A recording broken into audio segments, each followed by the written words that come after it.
Spirituality की बात हो रही है और मैं कोई भाषण लिखकर तो नहीं लाया हूँ। तो जो मेरे मन में इस वक्त जो भाव है वही आपके साथ में शेयर करूँगा। यहाँ आने के बाद एक ऐसी अनुभूति हो रही है, मैं पहली बार यहाँ पर आया हूँ और एकदम ऐसा लगा कि किसी बाहरी दुनिया से हम लोग यहाँ पर आए हैं। एकदम अलग दुनिया है और ऐसा लग रहा है कि हम लोग किसी बहुत गरीब देश से आए हैं और अचानक से किसी अमीर देश में आ गए हैं। तो स्पिरिचुअलिटी की बात हो रही है, तो यहाँ आने के बाद मैं आपके साथ बहुत ईमानदारी के साथ ये स्वीकार करूँगा कि स्पिरिचुअलिटी के मामले में मेरे जैसे जो लोग हैं, हम लोग काफ़ी, मैं कहूँगा, बिलो पॉवर्टी लाइन है। आप सबके मुकाबले इतने ज्ञानी लोग यहाँ बैठे हैं मंच पर। इन तमाम लोगों के सामने मैं स्पिरिचुअलिटी के बारे में क्या कह सकता हूँ? मुझे लगता है मैं बहुत छोटा हूँ उसके लिए। लेकिन मीडिया में काम करने के नाते आपके साथ अपने अनुभव मैं ज़रूर शेयर कर सकता हूँ। और इतने साल मीडिया में काम करने के बाद मुझे ऐसा लगा कि हमारे देश में हमारी सेना है जो हमारे देश की रक्षा करती है। तो हम कहते थे कि हमारी इंडियन आर्मी है जो हमारे बॉर्डर्स की रक्षा करती है। उसके बाद एक नया शब्द आजकल यूज़ होने लगा है, ट्विटर सेना, यानी सोशल मीडिया की सेना। वो भी बहुत एक्टिव होती है आजकल।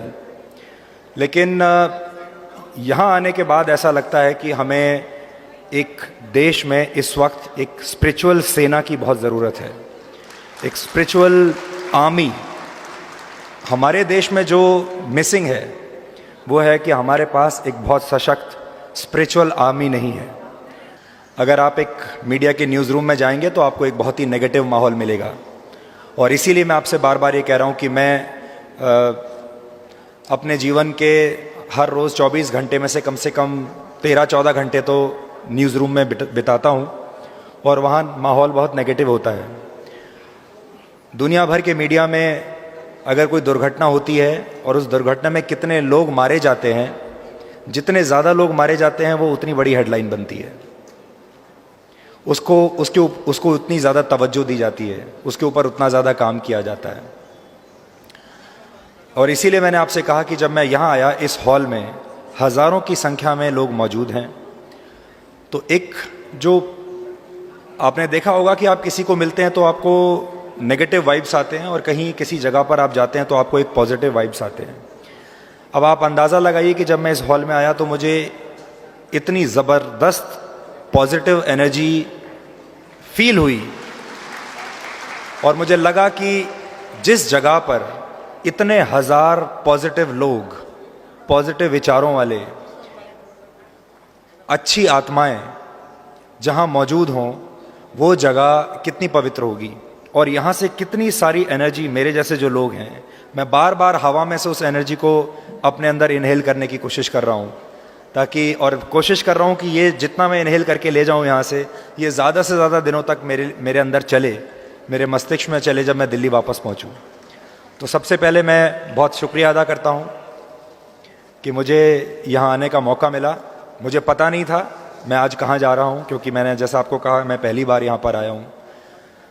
लेकिन आने के बाद बहुत खुश हूँ, बहुत आनंदित महसूस कर रहा हूँ यहाँ आने के बाद।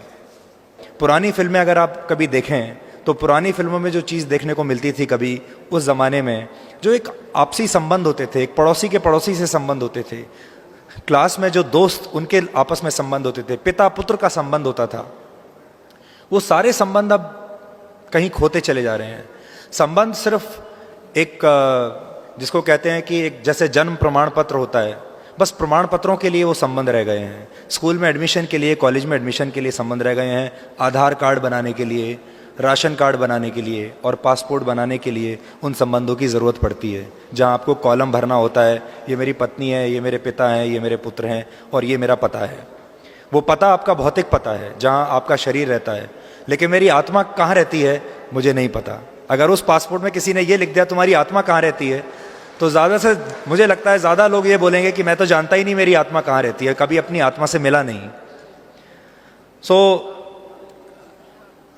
एक बार फिर इस प्रश्न के साथ मैं यहाँ से ये प्रश्न अपने मन में भी लेकर जा रहा हूँ और आपके साथ भी। मेरे पास इसका जवाब नहीं है और इसका जवाब ढूंढने के लिए हमें एक बहुत बड़ी आर्मी, बहुत बड़ी सेना चाहिए होगी। एक ऐसी सेना के सामने इस वक्त मैं खड़ा हुआ हूँ। तो आपका बहुत बहुत शुक्रिया, मुझे आपने ये मौका दिया। बहुत अच्छा महसूस कर रहा हूँ, आनंदित महसूस कर रहा हूँ। इतना काम हो रहा है हमारे देश में और बिना किसी लोभ लालच के देखकर बहुत खुशी होती है। बस इसको और ज़्यादा फैलाना चाहिए, इसको एक एक प्रत्येक व्यक्ति तक ले जाना चाहिए। बहुत बहुत मैं शुभकामनाएं देता हूँ आप सबको। आपका बहुत बहुत शुक्रिया और आप हमेशा प्रसन्न रहें, ये कामना करके जाता हूँ। धन्यवाद। और बिल्कुल ये जैसा कह रहे हैं, जो प्रसन्नता है मैंने उसको खुद महसूस किया है। यहाँ आने के बाद जो प्रसन्नता मिलती है वो यही है, ये मैं मान गया। शुक्रिया आपका।